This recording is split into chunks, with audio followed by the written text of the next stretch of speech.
जय हिंद दोस्तों, एक बार फिर से आप सभी का स्वागत है हमारे अंकुर क्लासेस चैनल पर। तो जैसा कि अभी मैंने हिंदी में लिपि की क्लास हो गई थी, इसमें हमने बताया था। फिर उसके बाद हमारा नया टॉपिक जो आता था वो आया था भारतीय संविधान में हिंदी। तो वो भी हमारा कंप्लीट हो चुका था। इसमें से हिंदी जो हमारी व्याकरण का पोर्शन है पूरा का पूरा कंप्लीट हो गया है। जो हमारे केवल वही विलोम शब्द, पर्यायवाची और अनेकार्थी शब्द वगैरह बचे हैं, जिनमें कि हम बीच बीच में क्लास लेते रहेंगे। तो आज से हम जो नया स्टार्ट करते हैं अपना टॉपिक, वो हिंदी साहित्य का इतिहास, जिसमें पढ़ेंगे हिंदी साहित्य का काल विभाजन। फिर उसके बाद बात करते हैं आदिकाल की। तो स्टार्ट करते हैं अपना नया टॉपिक। तो क्या हिंदी साहित्य का इतिहास, तो क्या हमारा हिंदी साहित्य का इतिहास, हिंदी साहित्य का इतिहास, हिंदी साहित्य का इतिहास। तो हिंदी साहित्य के इतिहास में हम पढ़ेंगे पहले हिंदी साहित्य का काल विभाजन। क्या हिंदी साहित्य का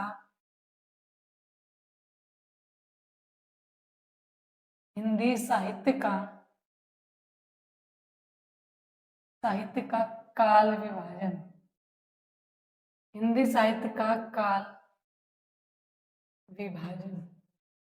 तो टॉपिक में स्टार्ट हुआ हिंदी साहित्य का इतिहास। तो पहले हम जान लेते हैं कि हिंदी साहित्य का काल विभाजन कौन से काल तक क्या क्या रहा है। तो हिंदी साहित्य को काल विभाजन को पहले हम 4 भागों में डिवाइड करेंगे। कितने? तो 4 भागों में। तो पहला जो हमारा आएगा वो क्या आएगा? हमारा आदिकाल।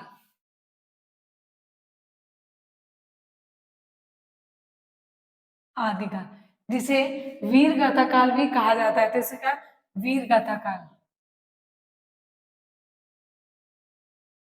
वीर गाथा काल।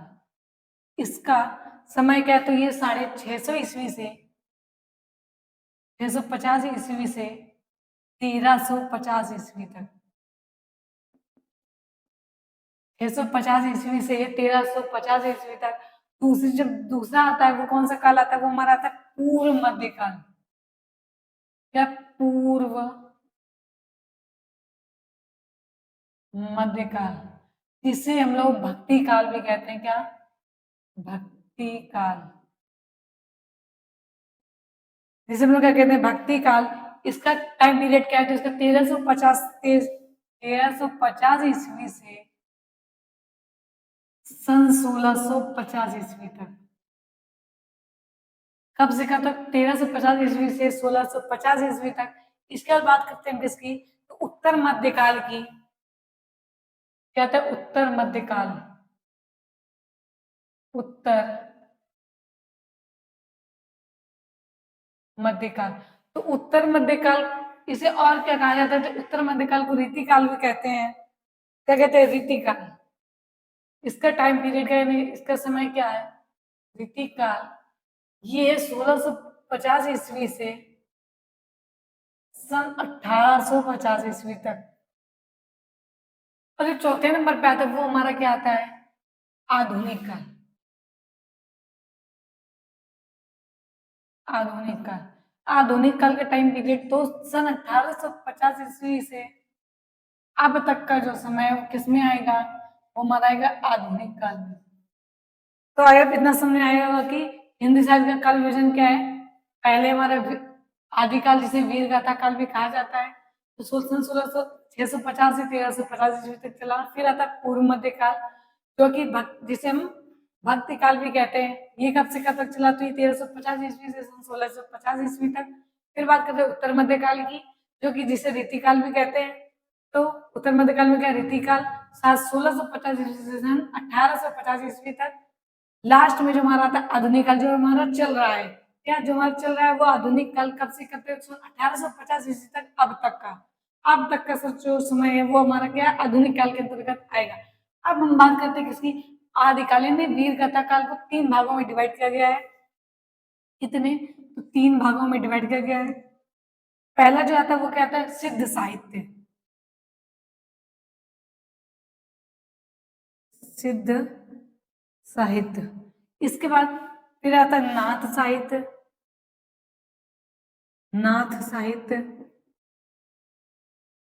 फिर लास्ट में हमारा जो आता है वो था रासो साहित्य। रासो साहित्य, सिद्ध साहित्य और नाथ साहित्य। लास्ट में जो आता है तीसरे नंबर पर होता है रासो साहित्य। अब हम बात करते हैं पूर्व मध्यकाल यानी भक्ति काल को। भक्ति काल को दो भागों में डिवाइड किया गया है। भक्ति काल को दो भागों में डिवाइड किया गया है। वो दो भाग कौन कौन से? तो पहले जो आएगा वो आएगा निर्गुण निर्गुण काव्य धारा। निर्गुण काव्य धारा। और दूसरी आती है सगुण काव्य धारा। सगुण काव्य धारा। तो पहली कौन सी? निर्गुण काव्य धारा।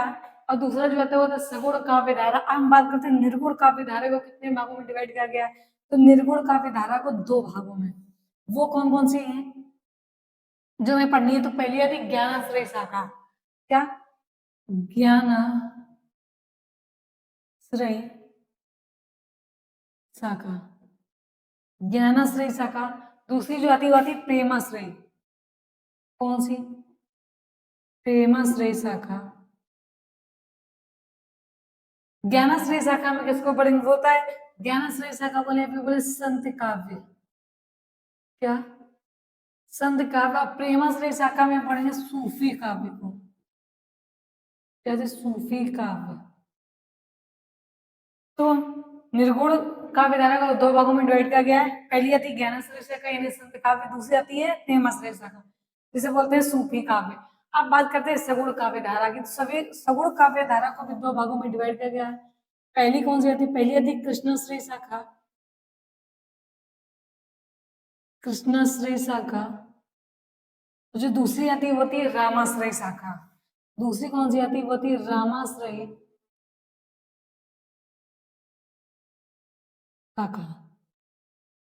कृष्णाश्रय और रामाश्रय। तो भक्ति काल पूर्व पूर्व मध्यकाल इसे कहा जाता है। अब हम बात करते हैं उत्तर मध्यकाल यानी रीति काल की।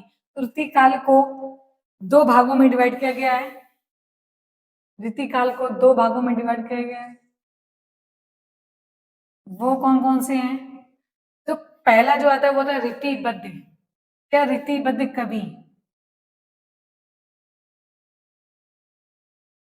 रीतिबद्ध कवि जिसमें किसको पढ़ेंगे? जैसे हमारे हुए देव, सेनापति, केशव दास। अब बात करते हैं जो दूसरा था रीति काल का दूसरा भाग उसे कहते हैं रीति सिद्ध कवि। क्या? रीति सिद्ध कवि। रीति सिद्ध कवि। रीति सिद्ध कवि में हम किसको इसको पढ़ेंगे? तो हमारे हो गए बिहारी। क्या? बिहारी। और तीसरी जो आती है रीति काल का जो तीसरा भाग आता है वो होता है रीति मुक्त। रीति मुक्त। रीति मुक्त कवि जिसमें हम पढ़ेंगे घनानंद को। घनानंद ठाकुर और आलम। ये किसके अंदर आते हैं? और आता है हमारा बोधा। ये आते हैं हमारे रीति मुक्त कवि के अंतर्गत। तो उत्तर मध्यकालीन रीति काल को तीन भागों में पहला रीतिबद्ध कवि इसके अंदर कौन कौन से? देव, सेनापति, केशवदास और अन्य भी हैं जो हम पूरी डिटेल में पढ़ाएंगे उसमें बताते चलेंगे। फिर रीति सिद्ध कवि जिसके अंदर बिहारी। फिर रीति मुक्त कवि घनानंद ठाकुर आलम बोधा। अब बात करते हैं आधुनिक काल की। तो आधुनिक काल को कितने भागों में डिवाइड किया गया है? तो आधुनिक काल को चार भागों में डिवाइड किया गया है। आधुनिक काल को चार भागों में डिवाइड किया गया है।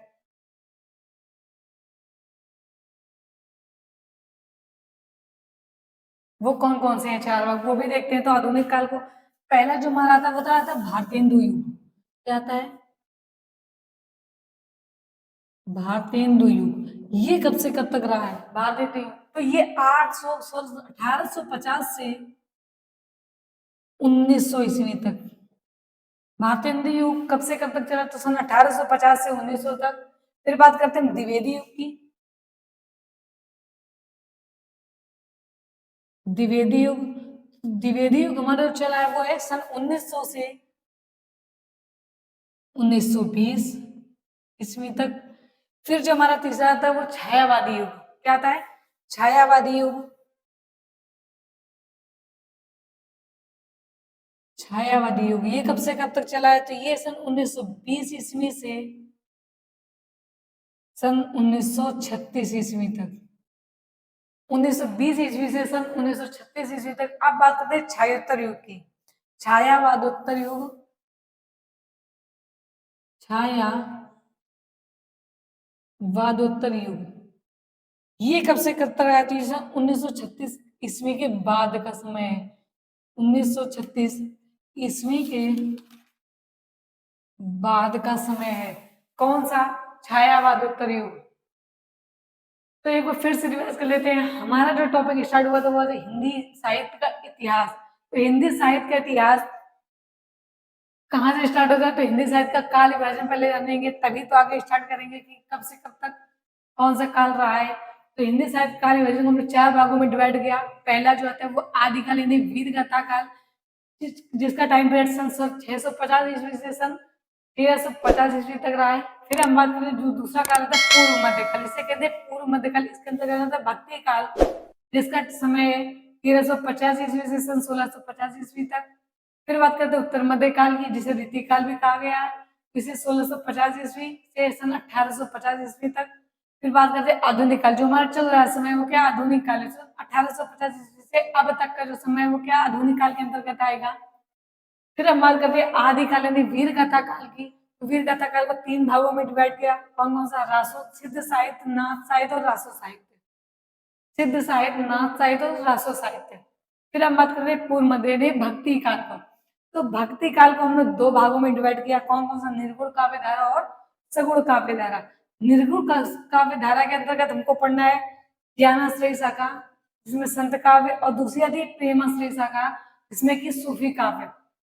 सगुण काव्य धारा को भी 2 भागों में डिवाइड किया गया है, कृष्णाश्रय शाखा और रामाश्रय शाखा। इतना कंप्लीट हो गया।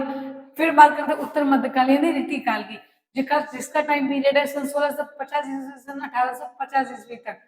इनको 3 भागों में डिवाइड किया गया। पहले कौन से आएंगे? रीतिबद्ध कवि आएंगे, फिर रीति सिद्ध कवि आएंगे, फिर रीति मुक्त कवि आएंगे। बात करते हैं आधुनिक काल की। आधुनिक काल को 4 भागों में डिवाइड किया गया। भारतीय युग, जिसका समय रहा है सन 1850 ईस्वी से सन 1900 तक। फिर द्विवेदी युग 1900 से सन 1920 तक। छायावादी युग का टाइम पीरियड है 1920 से सन 1936 तक। और छायावादोत्तर युग जो है, जो 1936 ईस्वी के बाद का समय है, वो कौन सा है? छायावादोत्तर युग के अंतर्गत आएगा। अब इतना नोट डाउन कर लीजिए।